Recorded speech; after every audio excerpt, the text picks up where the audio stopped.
ইনি এই কাঁকড়াটা নিয়ে এসছেন আমাদের আড়তে, পাথর প্রতিমা জয় মা তারা ক্রাফট সেন্টারে উনি কাঁকড়াটা নিয়ে এসছে। এটার ওজন আছে 1 কিলো 400 গ্রাম। উনি নদীতে মাছ ধরতে গিয়ে কাঁকড়াটা পেয়েছে। এটা আমরা কলকাতা মার্কেটে এক্সপোর্টের জন্য পাঠাবো। এটা বিদেশে এক্সপোর্ট হবে। এক্সপোর্ট করে বিদেশ থেকে কীভাবে পাওয়া যায়, দাম পাওয়া যায় দেখা যাক।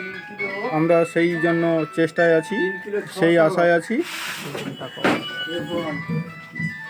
এই পাথর প্রতিমা জেঠিঘাট বাজার সার্ভিস ঘাটের কাছে নিউ জয়মাতারা ক্রাফট সেন্টারে এই কাঁকড়াটি ইনি নিয়ে এসছে আজ সকালে মাছ আড়তে।